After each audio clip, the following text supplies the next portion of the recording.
Быстрее, быстрее, быстрее, быстрее! Ебашим нахуй!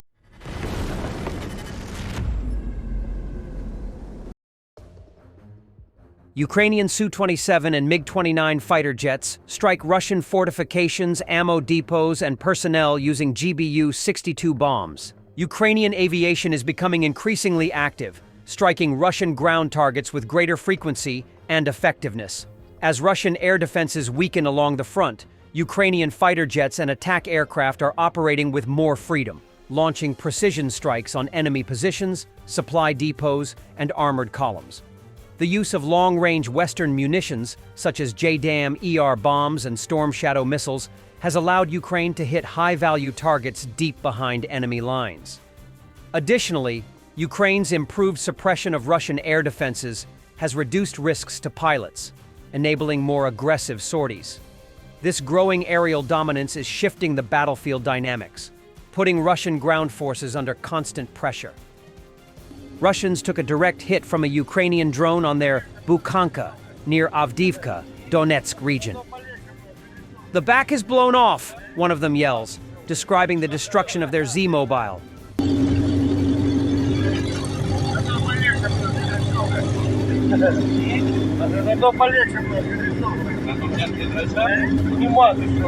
Что ты делаешь?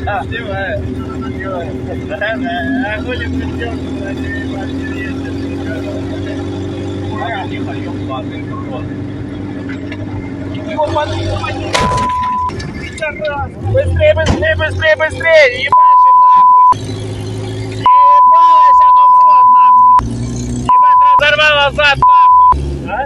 Разорвало зад нахуй! Ukrainian fighters of the 30th Mechanized Brigade repelled a Russian mechanized assault in the Soledar area of Donetsk region, halting the enemy's advance.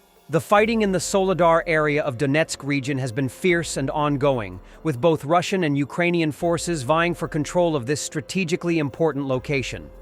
Soledar, known for its extensive salt mines and proximity to other key cities like Bakhmut, has seen intense urban combat. Russian forces initially made advances, pushing toward the town, but Ukrainian troops, utilizing well-coordinated defense strategies and terrain advantages, have managed to slow down and repel many of the attacks. The area has become a brutal battleground with trench warfare, artillery duels, and close-quarters engagements. Both sides are suffering heavy casualties, as the terrain is difficult and fighting often involves street-to-street combat, leaving little room for maneuvering. For Ukraine, holding Soledar is crucial to maintaining control over the surrounding regions and preventing a Russian foothold in the area. Meanwhile, Russian forces are determined to seize it as part of their broader objective to encircle Ukrainian positions in the Donetsk region. As the conflict drags on, Soledar remains a symbol of the brutal, grinding war in eastern Ukraine with no clear victor yet in sight. The ongoing battle for Soledar reflects the larger struggle in Donetsk, where both sides are engaged in a war of attrition.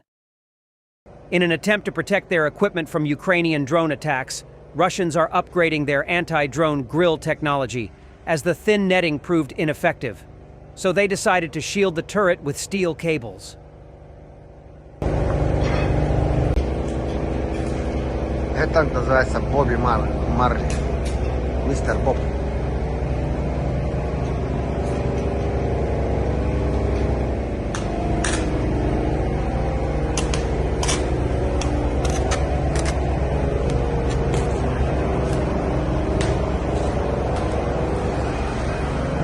In the Luhansk direction, Ukrainian forces from the 54th, 81st, and 10th Brigades repelled 11 Russian assaults, destroying 2 ATVs, 10 light armored vehicles, 2 buggies, 31 motorcycles, and eliminating 20 infantry soldiers.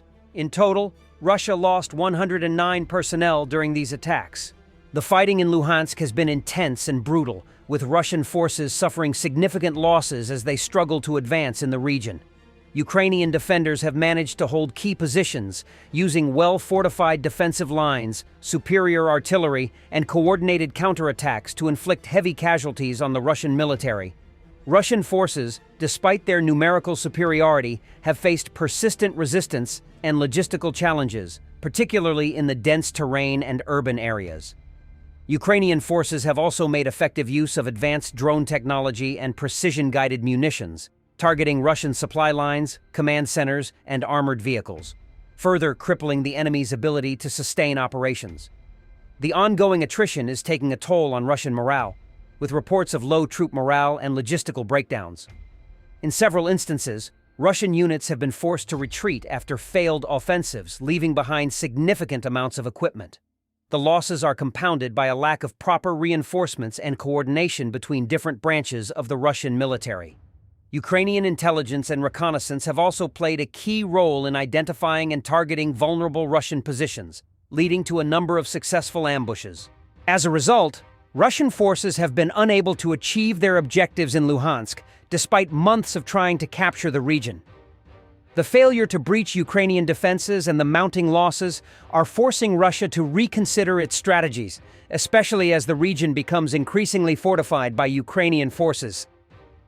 Residents of Russia's Belgorod Oblast feel satisfaction when Ukrainian drones target Moscow, where life remains unaffected by the war, Ukraine's military intelligence reported, citing an intercepted conversation on March 30th.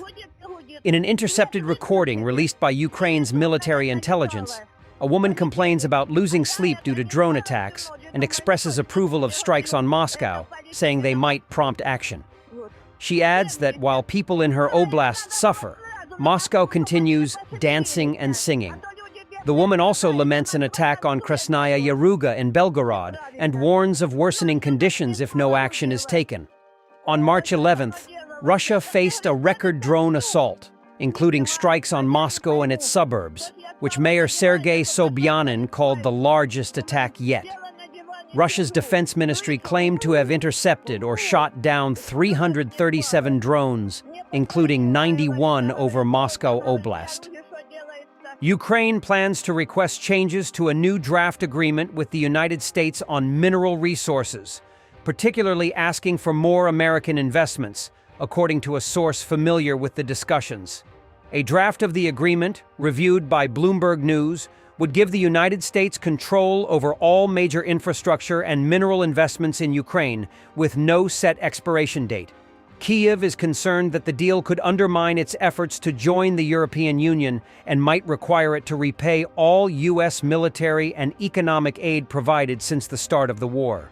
If approved, the agreement would give the U.S. significant influence over investment decisions in key sectors of Ukraine's economy, including mining, oil and gas, and infrastructure such as ports, roads, and railways. Thanks for watching, and don't forget to subscribe. Also, if you want to support Warthog Defense, please become our member and get early access to new videos, exclusive members-only videos, and become administrator in comment section. The membership link is in the description. Rescues every day. We had a guy last week at 6 rescues in 6 days. You know, he's doing the job every day.